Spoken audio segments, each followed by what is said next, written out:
From the time that they pronounced me dead was a good 45 minutes. They cut my clothes and then they paddled my heart, 'cause my heart had stopped. And I could see people screaming and crying, but I didn't realise that was actually my physical body because I was somewhere else. The only thing that I could feel, if you could imagine, absolute love and peace. There wasn't anything else to be felt. I was greeted by people I had known in the past. I'm back home again. Incredibly safe and felt at home. Welcome to Round Trip Death, everybody. And I would like to welcome our special guest, Raghunath, or in other words, Ray Raghunath Cappo. Did I say that right? Thank you. Good. Perfect. I'm so glad I got close. Before we get into your interesting story, tell us just a little bit about you.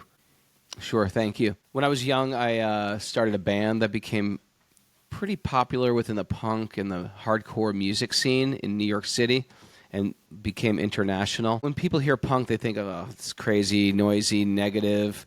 But this was the message was very positive. We were into clean living, clean diet, positive mental attitudes, self-control. And I started diving deeper into Eastern thought and Eastern spirituality.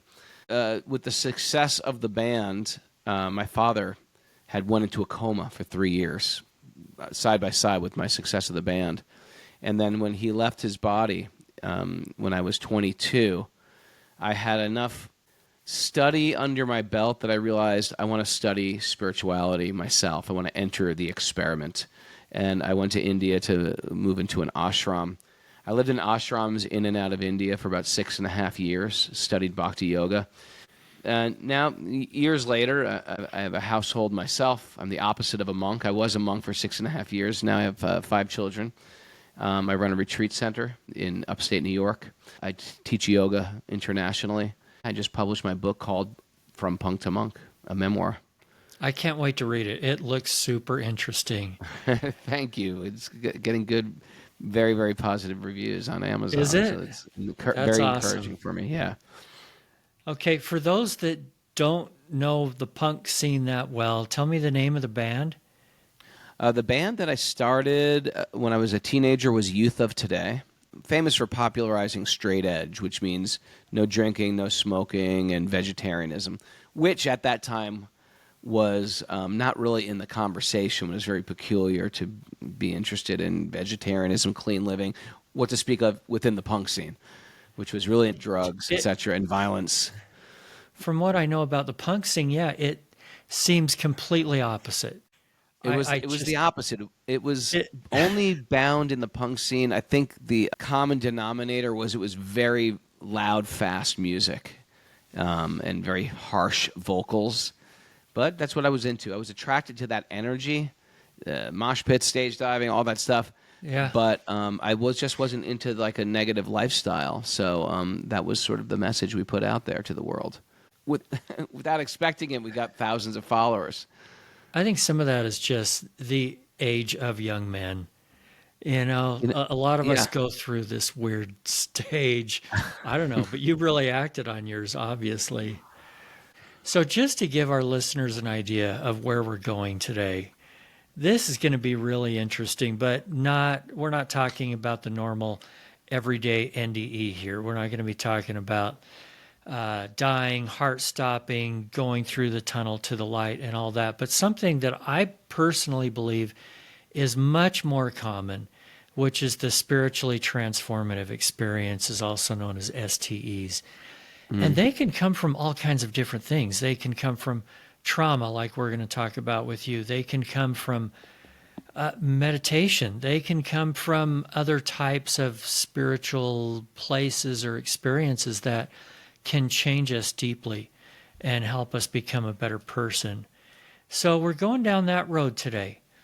And like I said, I think it's much more common. So I think it's something that we need to be talking about from time to time.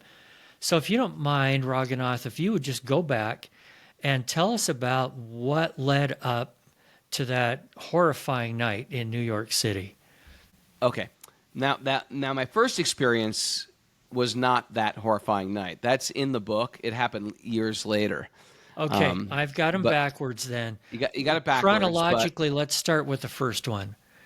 Okay. Well, I don't think there was like an aha moment for me, and I think sometimes people are waiting for that hard shift of the pulling of the lever, and now I was going south and now I'm going north. I think it was more like a straw on a camel's back, and it builds and builds and builds and builds and builds, and then there becomes like a fire inside that says, you know what, there is nothing of this material world for me here. And if you do that with the proper cultivation of some type of spiritual information, then when things get really dark, you can turn towards light. If you don't have any proper spiritual cultivation of spiritual information, things get really dark and you head south, and people become intoxicated, alcoholism, suicidal, take drugs, etc. So for me, there was a spiritual calling. It had to get to a boiling point for me to act on it. And I just feel like the universe knows exactly what that recipe is. And so for me, it was a combination. Sometimes you see people's spiritual transformation. You see it in a midlife crisis, or you see it in a person's old age thinking, what have I done with my life?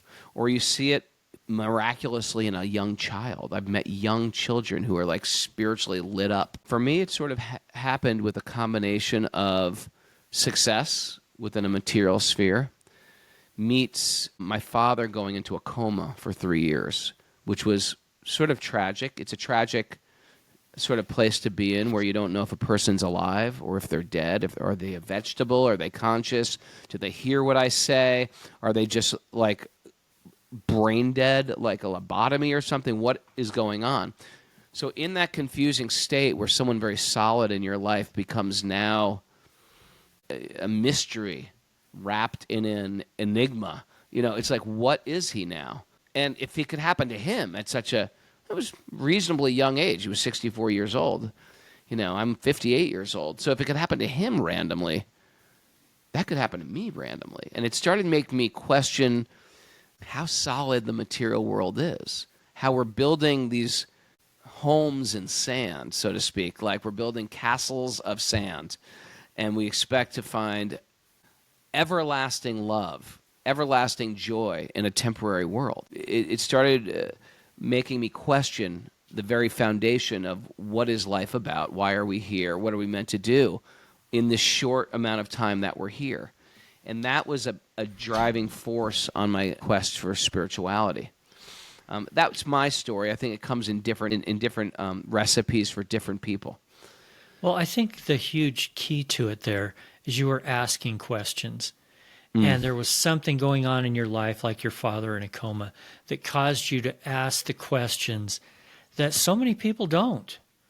It's hard to have a transformation unless you're willing to dig deep and go, I don't get this.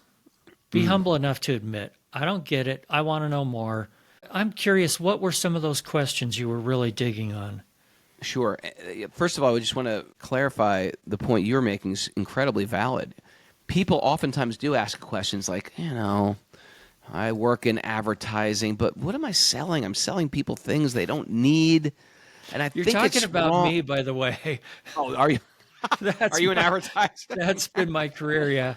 Oh, so thank you for I wasn't talking about you, but and you're obviously okay. asking the questions. Yes. But suppose if you're in that position, because someone recently said that to me. I'm in advertising. I'm selling people things they don't need. But then I thought, oh well, that's just the way life is. You just do it. So they get a question, and then they don't follow through with the answers to that question. Because usually when you follow through the answers, you get another question, and it opens one door after another, and it brings you into different chambers of a castle, so to speak. Sometimes people just never open the first door. They get a question, but then it's not worth thinking too deep.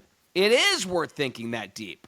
If I'm going to base my whole ideas of, meaning and direction and values and ethics and family and love, I got to ask those questions. So I think the first questions were for me is, what is a win? Like, what's a win? Is it just to be, have a house and a swimming pool, you know, do whatever you want. Is that a win? Is it freedom? Is it love and romance? Is it a wanderlust where you get to travel all over the world and put your foot in every continent? Is it just go for it and have as much sense pleasure and like a hedonistic sense pleasure? What actually is a win? And I really started to analyze each one, and I started journaling on all of that as a teenager. And I think those were the questions, and the understanding, like, hey, life is tragically short. And it can even be shorter. It's not like, you know, my dad perhaps didn't live the full term of life by averages, but there's people that die when they're 6 and 9 and 15. So, okay, what happens if I die in 2 years? In that case, I'm an old man right now. What am I doing with these next 2 years then? So to value the moment and ask the questions, what am I going to do that's actually significant? And even that question, is there a significance of this life? Or is life actually nothing and we just try to create some meaning to it? These were the questions running through my mind as a teenager. Those are good questions. Most teenagers are just thinking, what does that girl think about me? And, you know, what are we going to do to party tonight? By the way, speaking of that, the punk rock scene in New York, you were the, quote, straight edgers. Where were you playing? Wasn't it mostly bars and places like that? Yeah. That seemed, actually, again, counterintuitive. Actually, no, there's good questions. Oftentimes they'd play matinee shows, which were all ages, which means kids under age could come. Sometimes they'd put a mark on your hand, which means you can't drink. That's where in straight edge, people generally would wear an X on their hands, because if you had a big X on your hand, you couldn't drink at the bar.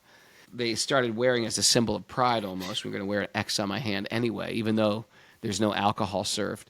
But we played nightclubs, and we prefer playing all ages clubs as well that way, because a lot of our fans were, you know, under 18. I think back then the drinking age was 18. Okay, I teased it earlier. We better jump to it. Tell me about the beatdown night. Okay. All right. That was a very spiritually. This is one of those beautiful gifts of pain, which I open my book with, but it happens a little bit later on my spiritual journey. I was a monk. This is another twist in the book, plot twist, which was after I became a monk, after I lived like 3 years as a monk, I started to realize, no. The teachings of India are not giving up what you do. It's taking what you do and use them in a spiritual way to glorify divinity instead of glorifying your ego. And that was the big shift. So what I did was, at that point, I started a band not far different from my first band, but with spiritual ideas and spiritual lessons. And this band, it sounds, oh, come on, how did that work out? I'll tell you how it worked out. It became bigger than the first band, and we toured internationally. One night we did a performance. Again, we're all monks. We cook our own food wherever we go. We meditate for 2 hours a day. We set up, just like a regular band, we set up merchandise, and we have roadies. What was it called? This band was called Shelter. So yeah, and that night after the show, I'm not going to tell the whole story because it's in the book. I also tell the story on Joe Rogan too. But basically, randomly, we played in a ghetto, and in that ghetto, we got attacked by these guys with guns, baseball bats, and I got the living crap beat out of me randomly, and senselessly. But a little more detail. Were you on stage? Were you headed home? No. It was. Thank you. It was after the performance, after everybody was leaving, and I was getting interviewed outside, and the band and the roadies were loading up our vehicle, which was parked inside the club, and so while I was getting interviewed outside in the alley, I see a car pull up with a gang of guys get out of it, and they just start beating somebody up randomly. Young guy. I mean, the people go to our shows are young, under 25 and 14 and up, 14 to 25. So then they stop beating one guy and they beat another guy. By the time they get to the third person, everybody's sort of running. I ran in the club and I said, "Hey, you guys, we got to get out of here. It's 2 a.m. and there's like a gang of guys outside just kicking the crap out of everyone." And so all our van doors were open, and I could see they were in the middle of loading in all the gear and the merchandise. And they just said, "We can't go anywhere. We're not even loaded out yet." And all of a sudden, the bad guys, they drove their car in the club and they parked right in front of our van. The biggest guy, the leader of them, got out. And the guy was, I mean, you couldn't create an evil villain. This guy was so huge and ripped and massive. And he put his hand in his pocket and just said, I've got a gun and I'm going to kill everyone tonight. Now, there wasn't a lot of people left in the club. There was a couple of bands. There was a sound man and people breaking down the PA, and there was our band breaking down our equipment. And I was like, oh my God, we are trapped in a club with a bunch of crazy guys. To make a long story short, they started beating people up in the club. And then this is going to sound crazy, so I'm going to ask you just to believe this. But all the guys in the band were younger than me, so they all said, well, Raghu, what are we going to do? At the time, I was like, I don't know why. I was like, let's not fight back. Let's not run. I was convinced we were all dead. So I just said, we're going to die. And so we're going to chant. So in the tradition I follow, and there's a lot of traditions of Indian, that the mantras are very sacred. They're like divine sounds. And that at the time of death, when you're old or dying, you're to close your eyes and you're to meditate on these divine mantras, so you can pass through this body and through this world and reconnect. That's the goal of yoga. So I went into the car, and I got a clay Indian drum that I play. And we all stood in a circle, and we started chanting these prayers, these mantras, like singing a song. It was the most surreal thing you could ever think of. Here's chaos breaking out everywhere, and we are in a circle singing. Now, we didn't look like monks. Did the fear go away? You know what? I don't know what happened, but I definitely had a transcendental experience, because they came up to all of us, and all the guys in my band ran. Some people ran under the van, above the van, in the van, here and there, and I was standing alone, surrounded. And the guy grabs a gun, and he looks at me and says, do you want some? And I didn't know what to do. And I put my hands like in a namaste. I'm still wearing this big clay drum. Put my hands in like a prayer mudra, and I just said, I'm a devotee of Lord Krishna, and I have no idea why you're angry. I said it in a very calm voice, and then I felt like 1,000 fists in my face. And I tell you, I have never felt helpless in my life until that moment, like totally helpless. And every time I got hit, something very peculiar happened. Every time I got hit, I was chanting. I was chanting some divine mantra, some name of God. Madhava, Govinda, Krishna, Ram. Every time I hit, and as I was getting hit, I was thinking, these guys are about to kill me. Because all I know, I've seen this happen before. Someone falls to the ground, and then they start getting hit, kicked, and their head stomped. And I was thinking, and there's no way to get out of this. And so I just thought, I'm about to die, and I'm chanting divine names. This is the perfection of my life. And I can't explain. I don't think it was me, because I'm not a very evolved person. But I feel like there was some divine intervention that took away all of my anxiety. I had no anxiety. And then 5 girls came with baseball bats, and I thought they were there to save me, but they were the girlfriends of these guys. And they started hitting me repeatedly with a baseball bat, 3 times on the head. And then still I continued chanting through each hit. And again, I was like floored. I was like, I cannot believe what's happening right now. I'm in divine consciousness. So anyway, that's a teaser for the story. But yeah, it was an out-of-body experience where I thought, I can't die. I can't be killed. The body, yeah, they can wreck this body, they can damage this body, but I'm not the body. I'm a driver of this body. And I felt like it was not just because, I'm so evolved or I'm this being of light. It's more that there was some divine intervention. In a spiritual way, we do reach up, but also there's a benevolent divine force reaching down. So I felt that divine force reaching down and giving me some type of clarity in a time where there should be nothing but panic, fear, anxiety, begging for forgiveness or anger and spite and revenge. There was none of that. I tell you, I don't want it to happen again. I wouldn't pray for it again, but it was the most spiritual experience of my life. That's crazy. That's hard to. It was crazy. It's hard to believe and hard to understand, but amazing and good for you for being at a place where you could react like that. Just curious. I don't want to get too off tangent here, but were your other bandmates and friends, were they okay, or did they all get beaten up too? You know what happened? And I didn't realize this till later. They had all jumped in the van. And even though we are sort of parked in by the bad guy's car, they had started the car and they had plowed through their vehicle, the other people's vehicle. And they all escaped. But when they did a head count, they realized I wasn't in the car with them. And so, yeah, it was a little sketchy. They didn't get hurt.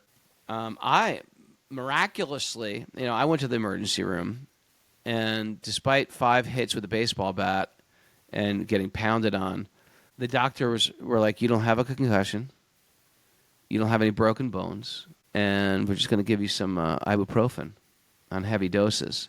So I couldn't walk for 2 days or move for 2 days, but 3 days later I played a show with a cane. Unbelievable. It was unbelievable. It was unbelievable. The twists and turn this crazy world takes us, isn't it? So you had already had some major spiritual transformations before that, but be a little more specific on what happened that night, not physically, but spiritually. What changed in you? What kind of switch flipped at that point? That's a great question. I always, I study. I'm a fan, and it's what I do. Is I study wisdom literature of the East. I study it. I try to imbibe it, but it's almost like a fruit. To really study the fruit without biting into the fruit or experiencing it, I can never quite explain what a plum is to you until you take a bite of a plum. I can explain, well, it's sweet, it's round, it's sort of fruity. It's hard to really understand it. So by studying wisdom literature, you can understand, okay, life is temporary. Yeah, of course life is temporary. Life is filled with pain. Yeah, life is momentary. It could end at any minute. It's almost like a dream. Yeah, that makes sense. All these things make sense. But I remember where I was after all the violence was over and everything was a mess and people took off and I thought they were killing my band members. I was in some garage that was open and I was on my knees. I didn't know what my health condition was. I thought I had a broken skull because blood was all over my face. I thought I had a concussion because I was hit with a club. And therefore I thought, my brain is going to hemorrhage, and I'm going to fall asleep, and I'm going to die. And so my realization at that moment was very, very sanguine and very, very loud. It was you just had an experience of being saved, meaning even though you're about to leave your body, there was an intervention where you had divine vision. You always say, you have some lyrics that say, oh, this world's like a dream. It's not what it seems. We think it's solid, but it fades. You had that realization, but now that's a reality. It's not just knowledge. This is a real reality in your experience of the dream. And guess what? The dream is over. You're about to fall asleep and wake up into a new dream. And so then I got very, very prayerful, and I thought, I started saying prayers, and I worship God as Krishna. That's the way they say God in India. I said, Krishna, this world is a dream. And no one knows where I am. My band doesn't know where I am. My mother doesn't know where I am. My loved ones don't know where I am. But I'm about to leave my body. But I tell you, Krishna, please, you gave me such divine vision and such focus. If you're going to take me, please take me while I'm awake. Don't let me fall asleep where my mind will be clouded and I'll just, I won't be able to meditate on you. Take me now. And I prayed to die with that focused vision. I closed my eyes. I got a vision of divinity, of Krishna, and I started chanting these beautiful Sanskrit mantras that I had studied. And now I felt like, wow, this is the final test of my study, these beautiful prayers and mantras. And then, unfortunately, I lived because I was in very, very great consciousness. But when I lived, I realized, okay, Krishna wants something else from me in this life. Have you figured out what that is? What else he wants of you in this life? Yeah, he wants me to dedicate my heart, my mind, my soul, my thoughts, my words, do what I do best as an offering. That's what I did with the book. That's what I did with it. That's what I did with my music. That's what I do with my podcast, is to translate all these cryptic ancient teachings into practical life. I lived like an impractical monk, and now I live like a practical householder. So it's like, how do you do that? How do you find the balance within that? And that's sort of my message. Well, and that, by the way, startled me when we did our pre-interview the other day, because the whole living like a monk and having this yoga retreat and stuff, I don't know, I guess I expected you to be, like sitting in a tent or something. And it's funny. Don't mean that rude in any way. I do like tents. I slept outside last night or I should say a teepee even is more what I was thinking. But sure. No, behind you, you're just in a regular, really nice suburban home is what it looks like to me. Yeah, it's not suburban though. I live in the woods pretty much. Oh, okay. But yeah, I live on 11 acres farm, and we have a retreat center here. I have another second house that guests stay in. Part of this house has guest rooms where we have people stay in, and sort of like a spiritual bed and breakfast of sorts. It has 4 walls, but it's surrounded by nature. But I don't live in a hobbit house. But I have a strong, my spiritual journey has brought me closer and closer to nature and natural living for sure. So I had in my notes the word drowning. Did you have some kind of a drowning episode? Yeah, I had an episode of a near... Do you want to talk about that? Sure. It was another great, horrible experience. And I think sometimes, by the way, if any listeners are going through hell out there right now, because sometimes we have a season in our life where we're just going through hell, and I get it. Sometimes that hell lasts a day or 20 minutes, or sometimes that hell is like, a few months or a few years. I got some good news for you. It's at those times of hell that we find our biggest breakthroughs. Sometimes it's God directly speaking to us, and sometimes when there's no hell, when things are just going wonderfully, we're never introspective.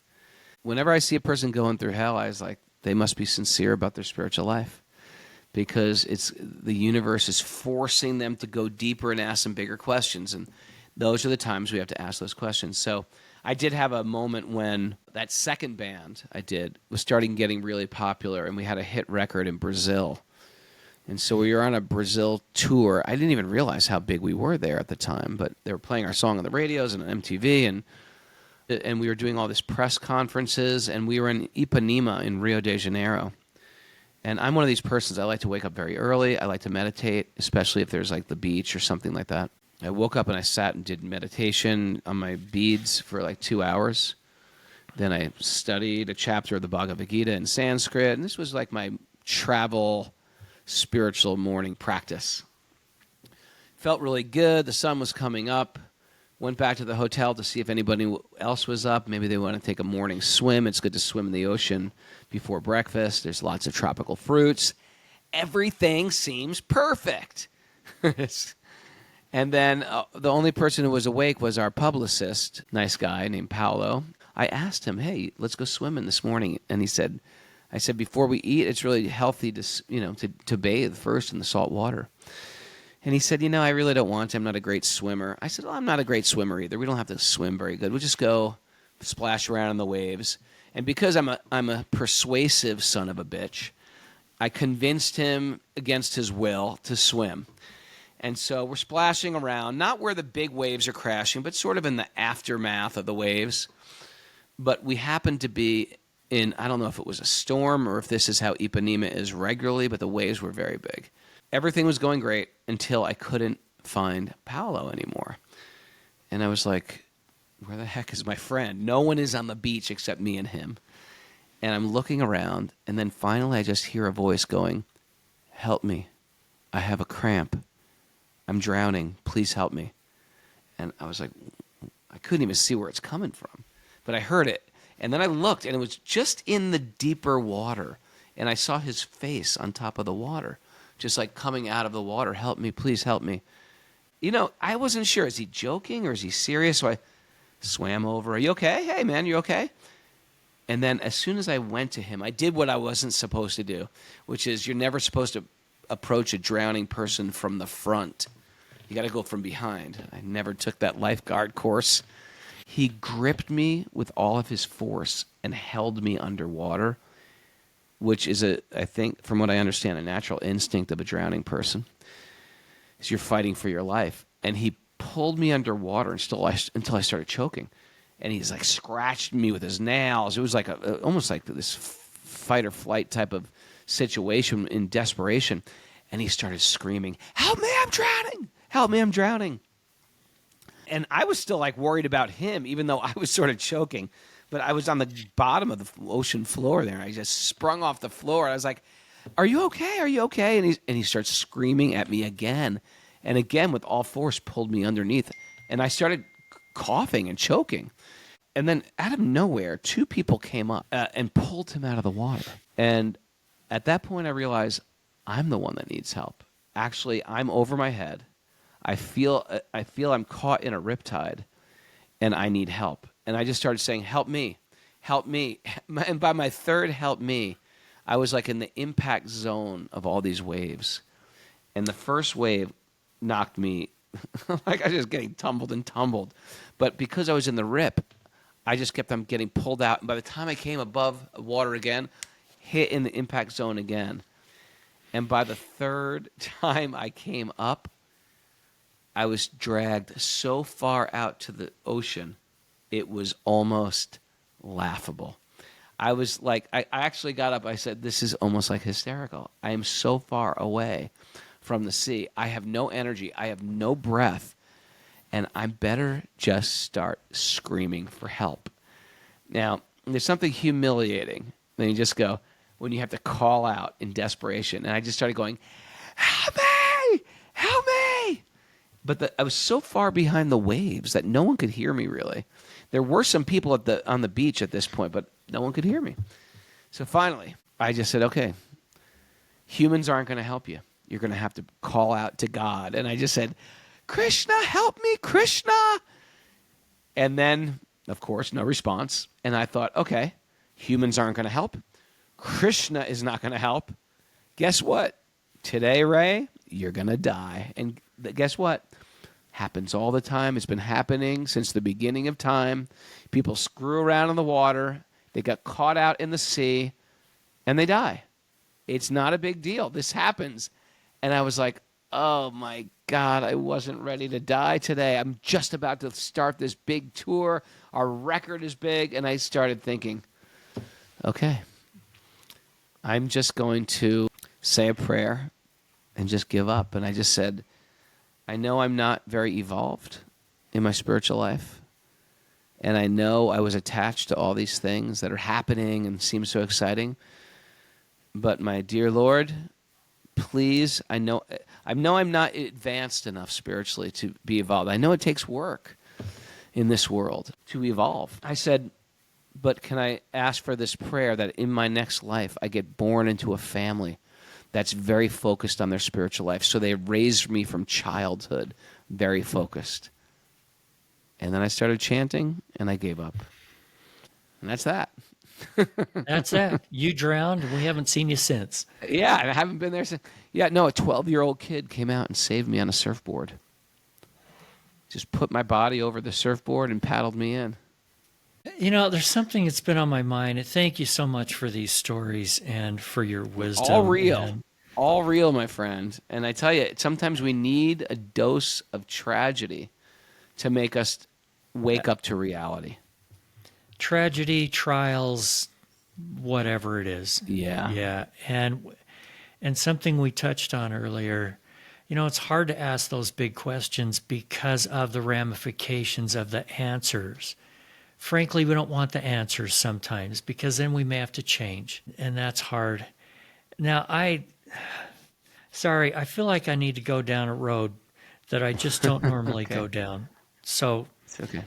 To my regular listeners, hey, if you don't like this, fast forward, that's okay. But I think there is so much misunderstanding out there in religions. And there's persecution, there's people that just believe they're right and everybody else is wrong. And on this... Fundamentalism. Yeah, on this particular podcast, we keep it non-denominational. Sure. And we're not pushing any one religion or putting down any other religion. But you have mentioned Krishna and these Indian teachings so much that I would just like for people who have not been exposed to that before to feel a little bit more comfortable with it.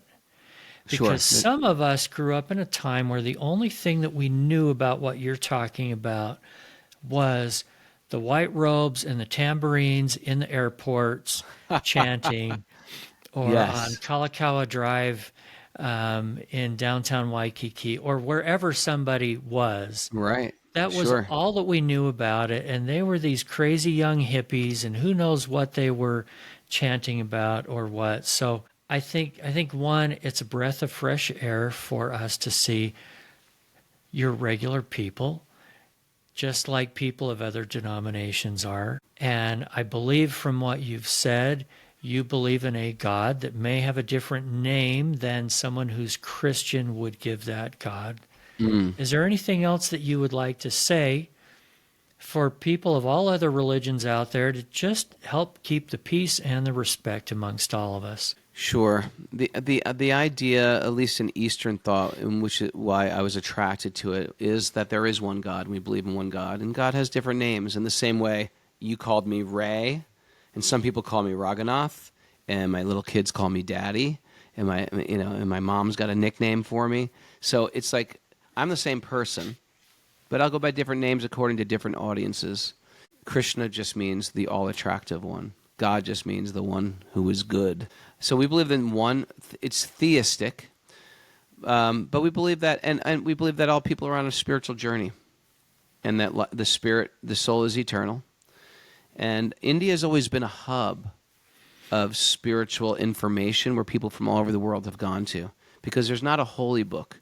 There's canons of literature dealing with the metaphysical and the spiritual. It's not devil work. It predates the world's religions. But that being said, it enhances. I find, for example, I grew up Christian, and I have a great respect for Christianity.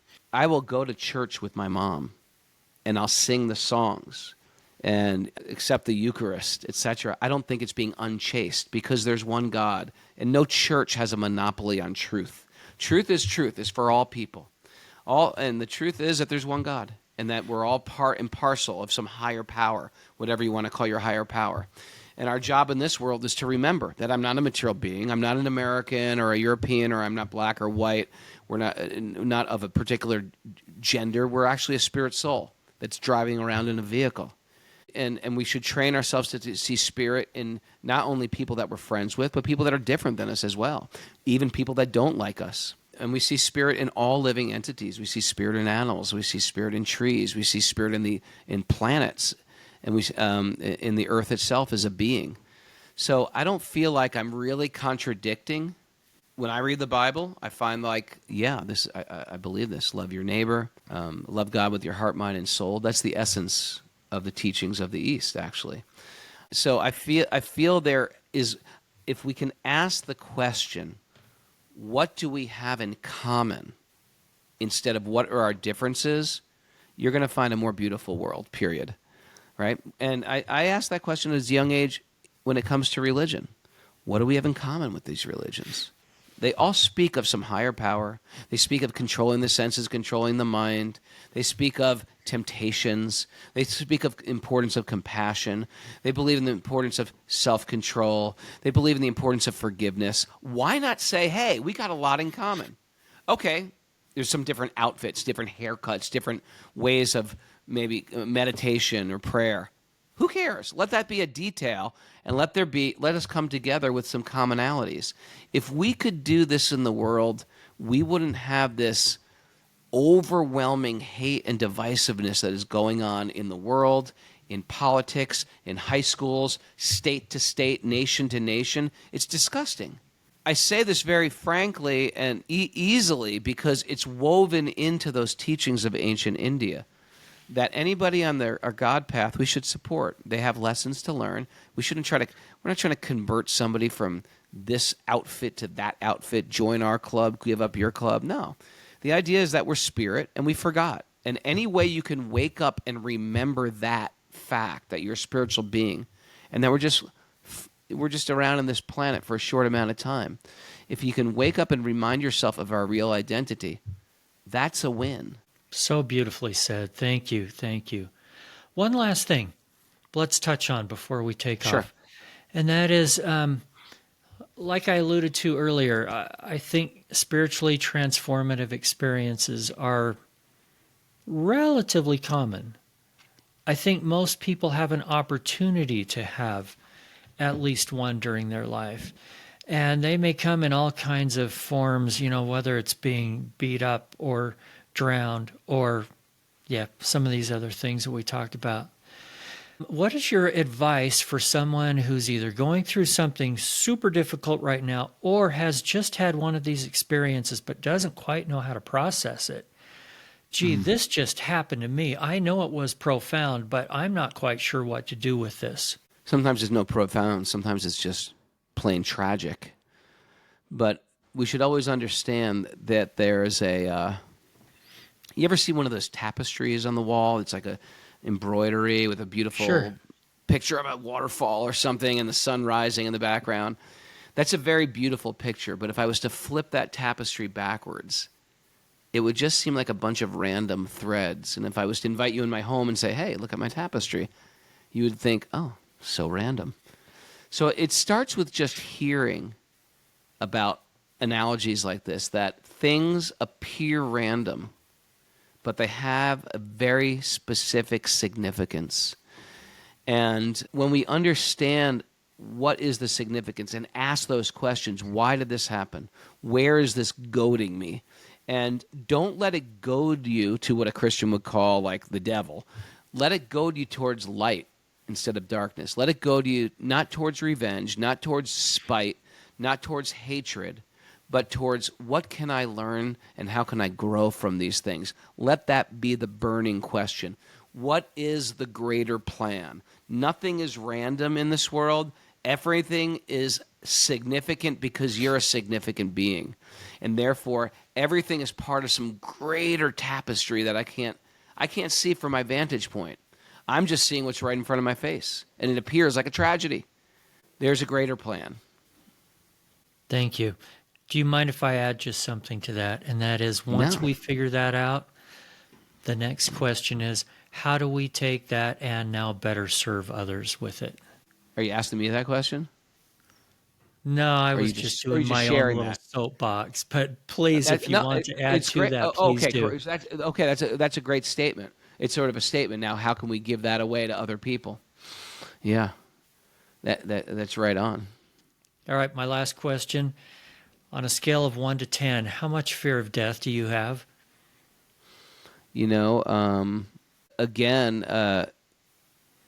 It's something I could very easily say, I have no fear, I'm a spiritual being, but you never know until you're in the situation. But I do have faith, because it's been proven to me again and again, that to the degree that I'm on my spiritual journey, even if something's traumatic, I feel like there will be intervention. So I'm less worried about it. And there's a saying that if Krishna wants to kill you, no one can save you. And Krishna wants to save you, no one can kill you. So when you hear when it's meant to die, you're meant to die. And if you're on a spiritual path, you'll be with God. You'll be connected. Even if you get hit in the head from behind, then at that time where you're struck, God will appear and be with you. Nothing is random. And everything is happening for some purpose for our growth. And if you're on a spiritual path, you should understand that you're really putting yourself in divine hands. If anybody wants to read Punk to Monk, or find out a little bit more about you, Raghunath, we'll have some info in the show notes. People can find it there.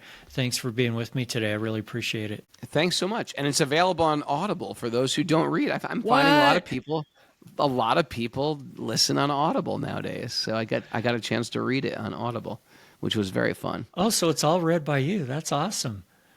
Yeah, I got to read it myself. That was especially fun to do. I've always wondered, as the author reading, do you feel like making a little change here and there as you're reading along? Yes, I feel like ad-libbing it, and the publisher told me I absolutely cannot. It's got to be exactly word for word. They wouldn't let you ad-lib anything. No, no, because at first I started doing it, and I just called them on the phone, and they were like, "You cannot do that. You got to go over and redo it," which sort of stinks. But it's intelligent because I will just riff into a whole different story. Part of me glad I didn't do it. All right, thanks again. Thanks again for listening and sharing this podcast. Don't forget to hit the follow or subscribe button and sign up for our newsletter at roundtripdeath.com. If you want to share your near-death experience, or if you have questions or comments about the show, send an email to eric@roundtripdeath.com. Until then, I wish you everything good that you're looking for in this life and the next.